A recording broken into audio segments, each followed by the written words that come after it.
Hello guys, कैसे हैं आप लोग। आशा अच्छे होंगे, आप लोगों की पढ़ाई अच्छी चल होगी। आप सब लोगों का एक बार फिर से आपके अपने ऑनलाइन प्लेटफॉर्म प्रयाग एकेडमी में बहुत बहुत स्वागत है। हम लोग उत्तराखंड अधीनस्थ सेवा चयन आयोग द्वारा आयोजित की जाने वाली एलटी परीक्षा यानी यूके ट्रिपल एस सी द्वारा आयोजित की जाने वाली एलटी परीक्षा से संबंधित उसका जो पहला वाला पार्ट है उसके विषय में कुछ अध्ययन कर रहे थे। तो हम लोगों का जो दर्शन वाला पार्ट है वो पूरा हो चुका है। अब दार्शनिक हम लोग पढ़ रहे हैं। तो यदि जिन लोगों ने अभी तक आप लोगों ने दर्शन वाला पार्ट नहीं यानी कि पढ़ा है तो इसी में ही जो है यानी कि उसका आपका प्लेलिस्ट है, तो आप लोग प्लेलिस्ट में जा करके और चैनल पर आप यानी कि देख सकते हैं एलटी से संबंधित जो भी आपको स्टडी मटेरियल चाहिए वो आपको यहाँ पर यानी कि दर्शन वगैरह से संबंधित सब उपलब्ध है।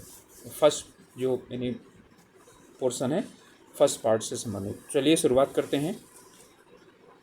हाँ, शुरू करें तो उससे पहले एक बार आप लोगों से रिक्वेस्ट है कि चैनल में नए हैं अथवा अभी तक चैनल को आप लोगों ने सब्सक्राइब नहीं किया तो प्लीज़ ज़रूर सब्सक्राइब कर लीजिए और अपने ग्रुप्स में शेयर कर सकते हैं, जिससे कि जो है और लोग हम लोगों के साथ जुड़ना चाहें तो जुड़ सकते हैं। और यदि आप लोग यानी सब्सक्राइब करने के साथ साथ बेल आइकन भी दबा लें तो यदि जब भी यानी कि कोई भी चीज़ वीडियो अपलोड होगी तो आप लोगों को सूचना ज़रूर मिल जाएगी। चलिए शुरुआत करते हैं। पहला यानी कि इसमें आज जो है ना हम जो है महात्मा गांधी भी पढ़ चुके हैं और आज हम लोग पढ़ेंगे टैगोर, रविन्द्रनाथ टैगोर। ठीक है, तो थोड़ा सा इनके विषय में जानकारी चाहिए। महात्मा गांधी के विषय में मैंने कोई जानकारी आप लोगों को नहीं दी थी, क्योंकि महात्मा गांधी के विषय में जानकारी उनके जीवन परिचय में आप लोगों को खुद इतना पता है। तो जो है महात्मा गांधी के बाद आज हम पढ़ेंगे टैगोर। ठीक है, टैगोर जो है इनका जन्म, रविन्द्रनाथ टैगोर का जन्म बंगाल में हुआ था। ठीक है, यानी तो अविभाजित बंगाल था। ठीक है, 1861 में कलकत्ता में हुआ था। उनके पिता का जो नाम था वो देवेंद्र नाथ टैगोर था। देवेंद्र नाथ टैगोर इनके पिताजी का नाम था। ठीक है, और यानी कि अपनी जो है समृद्धि के लिए और मान लीजिए यानी सामाजिक प्रतिष्ठा के लिए सभी चीज़ों के लिए वो जाना जाता था, ये पूरा परिवार। ठीक है, तो ये समृद्धि के लिए, कला के लिए और संगीत के लिए, ठीक, बंगाली नहीं बल्कि पूरे भारत में प्रसिद्ध था। ये जो है इन्होंने यानी कि ये हम कह सकते हैं कि टैगोर को विद्वत्ता, देशभक्ति, धर्मप्रियता, साधुता, इस सब उत्तराधिकार में गुण उनको प्राप्त हुए थे। पिता इन्हें एक साथ गायक, वैज्ञानिक, दार्शनिक, डॉक्टर, साहित्यिक यानी साहित्यकार सब कुछ बना देना चाहते थे, क्योंकि उनके पास ये सभी चीज़ें, योग्यताएं थीं, यानी इनके पिताजी लोग के पास थी, तो ये अपने लड़के को भी ये सब बना देना चाहते थे। ठीक है, और यानी कि इन्हें क्योंकि ये धनाढ़ थे इसलिए इनका जो जीवन है वो नौकरों के संरक्षण में घर में ही बीता। तो ये जो है यानी कि बाहर से इनको बचा कर रखा गया, प्रकृति से बचा कर रखा गया। इसके कारण इनमें प्रकृति के प्रति प्रेम क्या हुआ, काफ़ी अधिक जागृत हुआ। चलिए इनकी शिक्षा के विषय में देखते हैं हम लोग। तो 1861 में इनका जन्म हुआ था कलकत्ता में। ठीक है, अब इनके बड़े भाई क्या थे, कौन थे, देवेंद्र नाथ टैगोर। ठीक है, तो कहने मतलब ये है कि इनकी जो प्रारंभिक यानी कि जो शिक्षा हुई वो स्कूल में नहीं हुई थी। ठीक है, बल्कि क्या चीज़ हुई थी, घर में हुई थी। ठीक है, अंग्रेजी, संगीत, साहित्य, कुश्ती, व्यायाम, इतिहास, भूगोल, गणित आदि की शिक्षा इन्होंने क्या किया, अपने भाई और कुछ ऐसे शिक्षक थे यानी कि उन्हीं के यानी सानिध्य में इन्होंने घर में अपनी शिक्षा प्राप्त की। परिवार जो है इनका स्वयं सामाजिक, धार्मिक और साहित्यिक राष्ट्रीय यानी कि राष्ट्रीयता का केंद्र था, इसलिए इन सभी चीज़ों का प्रभाव टैगोर पर पड़ना जो है वो लाजमी था। ठीक है, तो इन्हें इनके अंदर भी राष्ट्रीय भावना का बीज जो है ना यानी कि पनप गया, और उन्होंने जो भी शिक्षा ग्रहण की थी यानी कि इनको लगातार या सही तरीके से जो शिक्षा है वो नहीं प्राप्त हुई थी, फिर भी जो भी कुछ इनके पास इनको शिक्षा प्राप्त हुई 1869 में। ठीक है, ये उच्च शिक्षा प्राप्त करने के लिए कहाँ चले गए, इंग्लैंड चले गए। ठीक है, 1869 यानी 1869 में जो है यानी कि ये उच्च शिक्षा प्राप्त करने के लिए बाहर चले गए। ठीक है,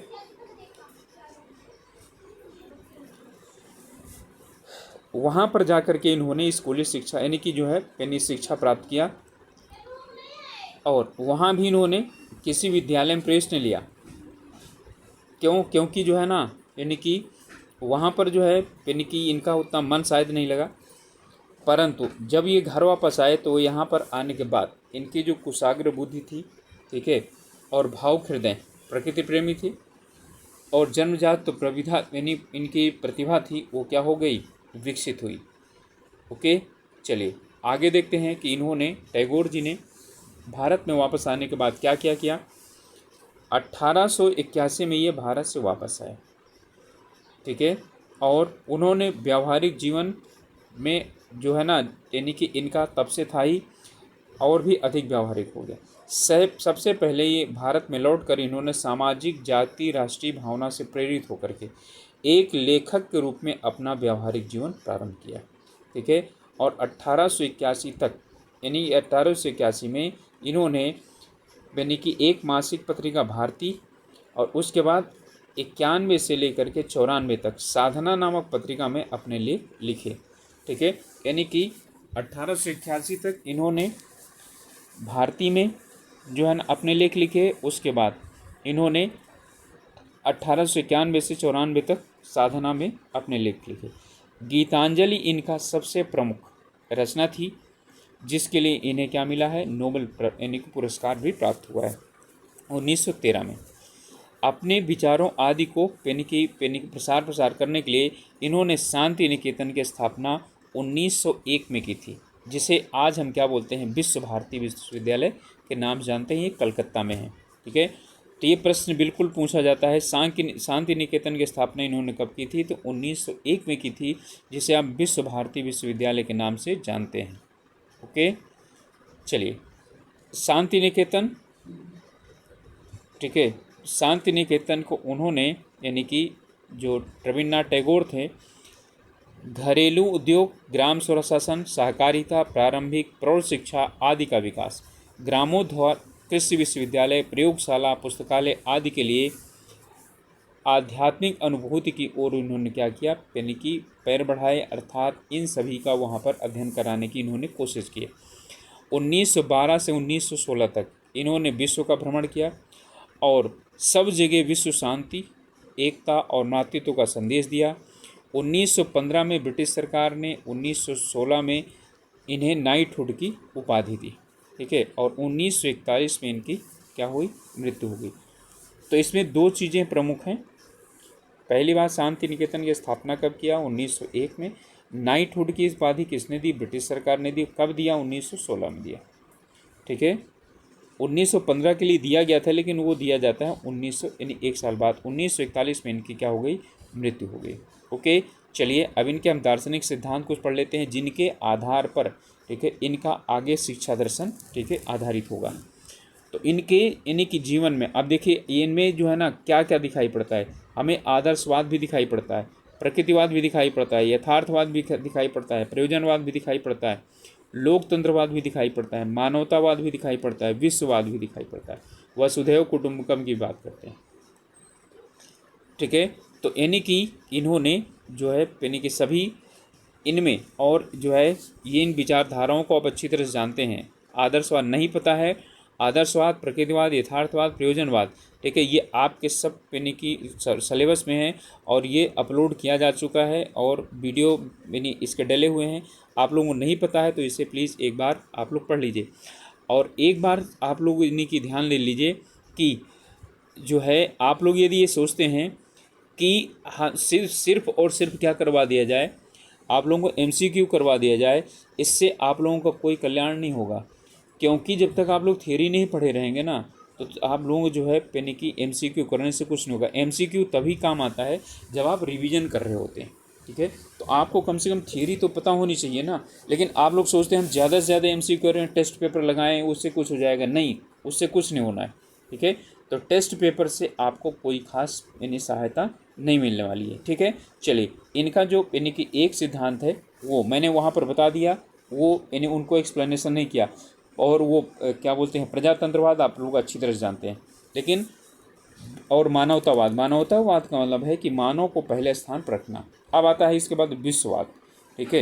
यानी कि टैगोर का जो यानी भारतीय दर्शन विशेष करके औपनिवेशिक दर्शन से प्रभावित होकर के, यानी औपनिषदीय उपनिषदों में प्रभावित, उपनिषदों का प्रभाव इनके ऊपर पड़ा, जिसके कारण ठीक है इन्होंने विश्ववाद की तरफ क्या हुआ, ये उन्मुख हुए। इन्होंने जो सृष्टि है उसकी समस्त वस्तुओं को विश्ववाद एवं मानवतावादी दृष्टिकोण से देखना शुरू किया, ठीक है। और इन्होंने अपने विश्ववाद को अब सभ्यताओं के एकीकरण के रूप में व्यक्त किया। विश्ववाद की इस अवधारणा के आधार पर टैगोर ने विश्व भारती की स्थापना की थी, ठीक है, 1901 में। इसलिए उसका नाम विश्व भारती, शांति निकेतन विश्व भारती, ठीक है, ओके। यानी कि ये वसुधैव कुटुंबकम के क्या थे, समर्थक थे। इसके बाद अब आता है इनका शिक्षा के उद्देश्य।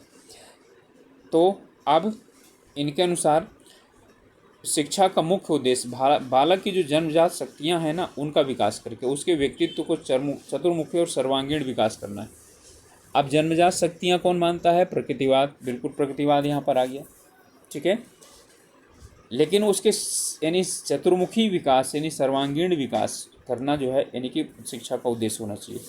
शिक्षा का कार्य बालक को केवल एक क्लर्क, निपुण किसान या शिल्पी या वैज्ञानिक बनाना नहीं है, ठीक है, बल्कि वो मानते हैं कि अनुभव की पूर्णता द्वारा पूर्ण मनुष्य के रूप में विकसित करना है, यानी कि पूर्ण मनुष्य के रूप में विकसित करना, ठीक है, इसका एक शिक्षा का एक उद्देश्य है, ना कि सिर्फ नौकरी करने वाला बनाना।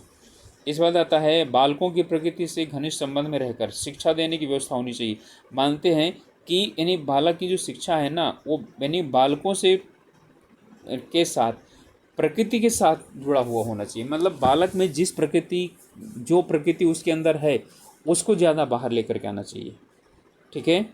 और ये मानते हैं कि बालक को दूसरा ये भी है कि प्रकृति के जो है ना, उसमें सानिध्य में रह करके और इसे यानी बालक को शिक्षा प्राप्त होना चाहिए अनुभव द्वारा।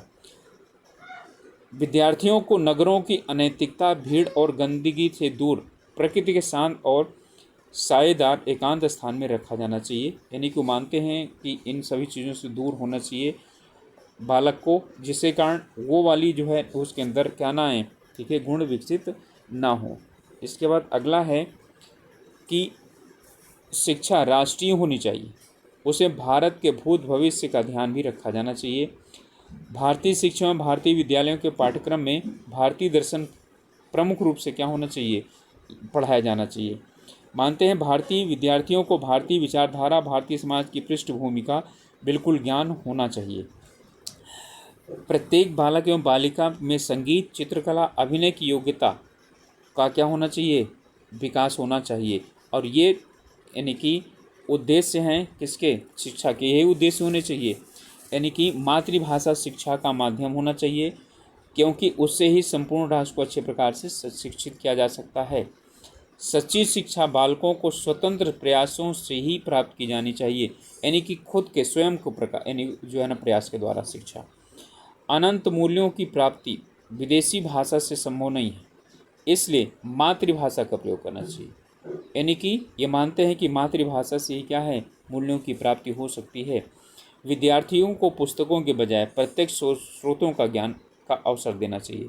मतलब ये किताबी ज्ञान का ये भी क्या करते हैं, विरोध करते हैं। बालकों को उत्तम भोजन दिया जाना चाहिए, जिससे उसके मानसिक और शारीरिक जो है इनकी विकास हो। शिक्षण पद्धति का आधार जीवन की वास्तविक बातें और प्रकृति होनी चाहिए, यानी जो जीवन की वास्तविकता है उसकी जो है ना यानी शिक्षा दी जानी चाहिए। विद्यार्थियों के सामाजिक आदर्शों, परंपराओं, प्रथाओं, रीति रिवाजों को पाठ्यक्रम में स्थान दिया जाना चाहिए। ओके, यानी कि विद्यार्थियों को, ठीक है, यानी सामाजिक आदर्शों, परंपराओं, प्रथाओं और रीति रिवाजों को पाठ्यक्रम में स्थान दिया जाना चाहिए।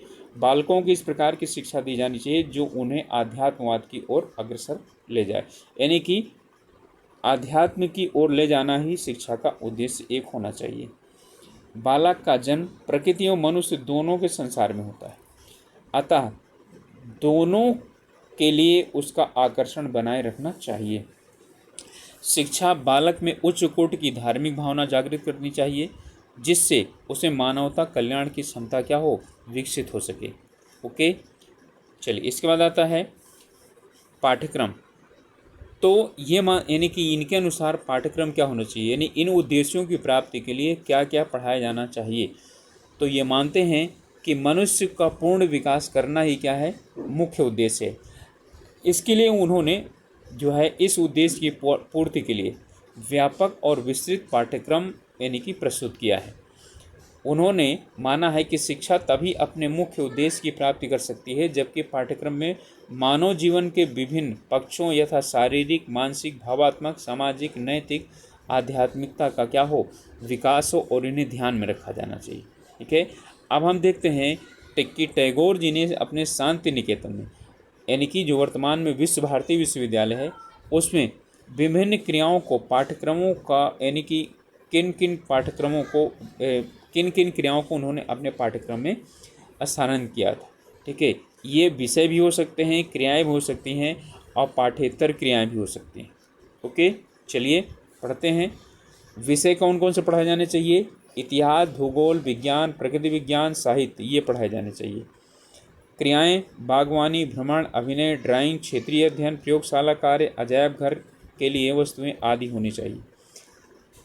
पाठांतर क्रियाएं, ठीक है, यानी कि समाज सेवा, छात्र स्वशासन, खेल कूद आदि पाठांतर क्रियाएं होनी चाहिए। यानी एक्स्ट्रा जो है ना करिकुलम, जिसे आप लोग क्या करते हैं, बोलते हैं।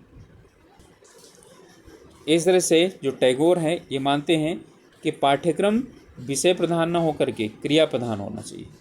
ठीक है, इसी संदर्भ में एलवी मुखर्जी ने कहा है कि इस जिससे टैगोर की शिक्षा संस्थाओं में लागू किया जाने वाला पाठ्यक्रम क्रिया प्रधान पाठ्यक्रम रहा है। यानी कि इनके पाठ्यक्रम को क्रिया प्रधान पाठ्यक्रम हम कह सकते हैं। इसके बाद अगला है शिक्षण पद्धति। ठीक है, यानी कि शिक्षण पद्धतियाँ जो है ना, टीचिंग मेथोडोलॉजी, किनका समर्थन इन्होंने किया है। ठीक है, इन्होंने माना है कि शिक्षण विधि वास्तविकताओं पर आधारित होनी चाहिए। Education should be based on realist. अब ये रियलिस्ट भी हो गए। ठीक है, यानी कि मानते हैं कि जीवन की वास्तविक परिस्थितियों, समाज की वास्तविक जीवन और प्रकृति के वास्तविक तथ्यों पर आधारित शिक्षा ही सही शिक्षा है। ठीक है, और ये मानते हैं प्रकृति विज्ञानों का अध्ययन प्रकृति का निरीक्षण करके किया जाए, सामाजिक विज्ञानों का अध्ययन सामाजिक समस्याओं, घटनाओं और संस्थाओं का निरीक्षण करके किया जाए, ना कि जो किताबों में लिखा हुआ उसके अनुसार किया जाए। इसके बाद है यानी दूसरा इनका है शिक्षण विधि जीवन पूर्ण होनी चाहिए। यानी शिक्षण विधि जो है वो जीवन से पूर्ण होनी चाहिए। Methods of teaching should be full of life. शिक्षण विधियाँ क्या होनी चाहिए, वो जो विद्यालय है ना, तो विद्यालय जो है शिक्षा का केंद्र ना होकर के शैक्षणिक फैक्ट्रियाँ होती हैं जो बालकों के जीवन की आवश्यकताओं, रुचियों और अभिप्रीतियों पर ध्यान नहीं देती हैं। ठीक है, उन्हें सिर्फ और सिर्फ एक सामग्री की तरह ये बनाती हैं। ठीक है, इस चीज़ का उन्होंने विरोध करते हैं, इसलिए मानते हैं कि विद्यालयों में बालकों को पूर्ण जीवन का विकास नहीं हो पाता। अतः जो शिक्षण की पद्धति है वो बालकों को स्वाभाविक आवश्यकताओं, रुचियों तथा आवेगों के अनुसार शिक्षा दी जानी चाहिए। ओके, तो यानी कि वो जो है यानी क्लर्क निकालने की फैक्ट्रियाँ नहीं होनी चाहिए, ये मानते हैं। स्व प्रयास एवं स्वचिंतन द्वारा सीखना, learning by self efforts and the self thinking मानते हैं। अभी ऊपर भी हम लोगों ने पढ़ा है। ठीक है, प्रकृति को यानी सानिध्य में रह करके, समाज के सानिध्य में रह करके सामाजिक अध्ययन, प्रकृति अध्ययन। ये मानते हैं कि ज्ञान स्थायी वही होता है जो बालकों के मस्तिष्क में रह सकता है, जो स्वयं के प्रयत्नों और चिंतन से प्राप्त हुआ होता है। ठीक है, इसके बाद आता है क्रिया द्वारा सीखना, यानी कि लर्निंग बाय डूइंग। समर्थन करते हैं इसका। ठीक है, प्रकृतिवादी भी हैं ये। तो ये मानते हैं कि मनुष्य एक मन शारीरिक प्राणी है। ठीक है, तो यानी कि जो है यानी कि मेंटल एंड फिजियो, ये क्या है, ठीक है, पर्सन है। ठीक है, यानी कि एनिमल है। शरीर और मस्तिष्क दोनों एक दूसरे से अलग नहीं रख सकते हैं। ठीक है, दोनों एक साथ है। अर्थात ये मानते हैं कि शारीरिक क्रिया जो मनुष्य करता है उसका प्रभाव शरीर और मस्तिष्क दोनों पर पड़ता है। इसलिए बालकों को क्रिया द्वारा सीखने का अवसर देना चाहिए और शारीरिक क्रिया पर महत्व देने के कारण टैगोर ने बालकों को नृत्य तथा अभिनय सीखने पर बल दिया। ठीक है, यानी कि मानते हैं कि यदि व्यक्ति जो भी क्रियाकलाप करता है शारीरिक रूप से उसका शारीरिक और मानसिक दोनों प्रभाव पड़ता है, इसलिए करके ही जो है यानी कि इसमें उनको वो दिया जाना चाहिए, छूट दी जानी चाहिए करके सीखने के लिए। इसके बाद है भ्रमण द्वारा सीखना, लर्निंग बाय वॉकिंग। ये मानते हैं कि भ्रमण के समय पढ़ना शिक्षण की सर्वोत्तम विधि है। इसके दो कारण बताए।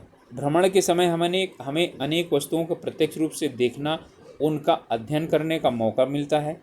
और दूसरा, भ्रमण द्वारा हमारी मानसिक शक्तियाँ सतर्क रहती हैं, यानी कि हम क्या रहते हैं, हम सोचते हैं कि कोई भी वस्तु छूट ना जाए, जिसके कारण हम प्रत्यक्ष की जाने वाली बातों को सरलता से क्या करते हैं, सीख लेते हैं।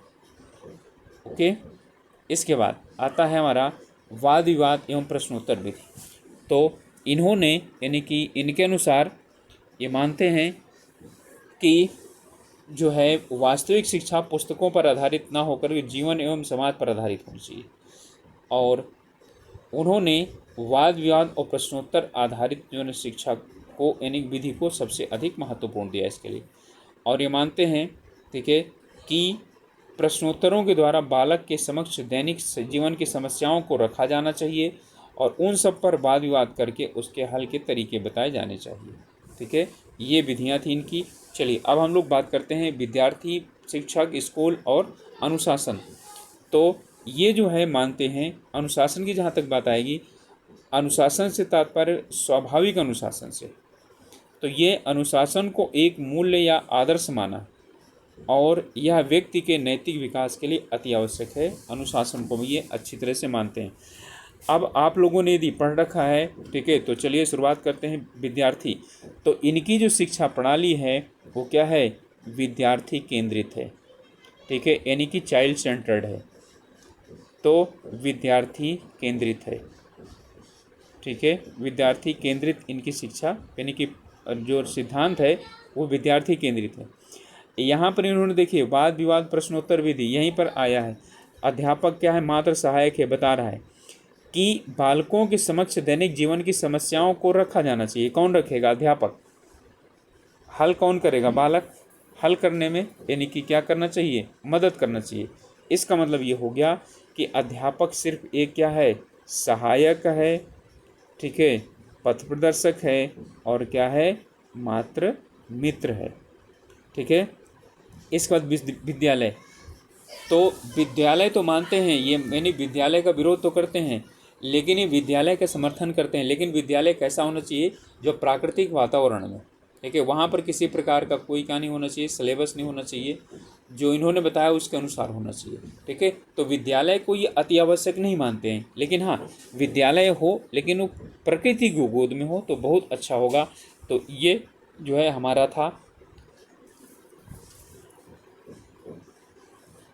श्री जो है यानी कि रविन्द्रनाथ टैगोर जी के शैक्षिक विचार। और आशा है आप लोगों को यानी कि इनके विचार समझ में आ गए होंगे और जो प्रश्न आएंगे उन्हें आप लोग हल करने जो है यानी कि योग्य होंगे। ठीक है, इसके बाद हम लोग यानी शुरुआत करवाएंगे, 1-2 और करवाएंगे, उसके बाद आप लोगों का MCQ भी स्टार्ट करवाएंगे। ठीक है, तो यानी कि MCQ शुरुआत कराएंगे। लेकिन जो है ना, सिर्फ ये सोचें आप लोग कि सिर्फ MCQ करवा देने पर सब कुछ जाएगा, तो नहीं, ये आप लोगों की बहुत बड़ी भूल है। ठीक है, तो चलिए आप लोगों से फिर वही एक रिक्वेस्ट है कि या नए हैं चैनल पर या जो है अभी तक आप लोगों ने चैनल को सब्सक्राइब नहीं किया है तो प्लीज़ सब्सक्राइब कर लीजिए और अपने ग्रुप्स में शेयर कर सकते हैं। MCQ करना तब ज़्यादा अच्छा होता है जब हमने उसके विषय में पढ़ रखा होता है। ठीक है, चलिए अब जो है यानी कि अपनी क्लास समाप्त करते हैं। मिलेंगे अगले वीडियो में, तब तक के लिए अपने स्वास्थ्य का ध्यान रखिए। Okay, all the best.